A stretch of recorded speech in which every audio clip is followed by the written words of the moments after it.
pertemuan kedua kita tetap berpedoman kepada SPS bahwa pertemuan kedua itu kita akan belajar tentang hukum pidana.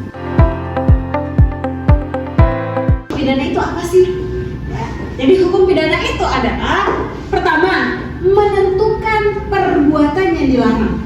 Jadi hukum pidana itu aturan atau ketentuan yang mana dalam aturan itu menentukan perbuatan mana yang dilarang. Yang kedua adalah menentukan kapan dan hal apa kepada mereka yang melanggar dapat dikenai sanksi. Ini kaitannya dengan ruang lingkup berlakunya hukum pidana. Ya, ada tentang locus and delicti, ya, tempat terjadinya tindak pidana, juga berbicara tentang tempus delicti atau waktu terjadinya tindak pidana. Yang ketiga adalah menentukan cara bagaimana sanksi itu dikenakan kepada orang yang melanggar peraturan tadi itu. Nah, perlu adik-adik ketahui ya, ada salah satu asas dalam hukum pidana yang dikenal dengan asas legalitas. Ya. Apa sih isinya asas legalitas itu? Asas legalitas mengatur tentang perbuatan yang tidaklah suatu perbuatan dapat diancam dengan pidana, melainkan sudah harus ada peraturan yang mengatur sebelumnya. Berarti apa yang lebih duluan?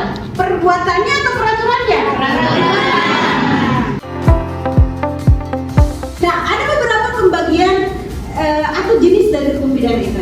Ada hukum pidana materi, ya. Hukum pidana materi itu isinya tadi itu berisi tentang peraturan perbuatan mana yang dilarang untuk dilakukan, ya. Itu hukum pidana material namanya. Ada juga yang namanya hukum pidana formil. Kalau hukum pidana formil itu mengatur tentang bagaimana cara menegakkan hukum pidana material itu, persoalan prosedurnya, acaranya.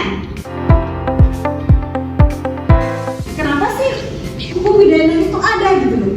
Apa fungsinya? Ternyata fungsinya hukum pidana itu adalah melindungi kepentingan hukum, ya, orang, masyarakat atau negara dari perbuatan-perbuatan yang hendak menyerangnya atau perbuatan yang dilarang, ya, dengan cara mengancam dengan sanksi berupa pidana atau nestapa bagi orang yang melakukan pelanggaran tersebut. Kalau kita berbicara hukum pidana, ya, ada 3 hal yang perlu Anda ketahui tentang tindak pidana, pertanggungjawaban pidana, ya, pertanggungjawaban pidana, dan yang terakhir kita akan berbicara tentang sanksi pidana.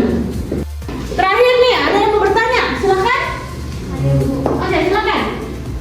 Jadi pertanyaan saya itu terkait dengan pidana ini, apa yang membedakan perbuatan pidana dan peristiwa pidana? Mungkin maksud ada apa sih bedanya peristiwa hukum dengan peristiwa pidana? Ya, tidak semua peristiwa hukum itu adalah peristiwa pidana. Ya, tapi kalau peristiwa pidana itu pasti peristiwa hukum. Ya, tetapi kalau peristiwa hukum belum tentu peristiwa pidana. Karena baru dianggap peristiwa pidana apabila unsur-unsur yang ada dalam perbuatan itu, yang ada dalam ketentuan itu terpenuhi. Contoh tadi pembunuhan, ya, pencurian. Kalau pencurian unsur mengambil sebagian atau seluruhnya milik orang lain untuk dimiliki dengan cara melawan hukum, itu adalah perbuatan pidana. Oke ya?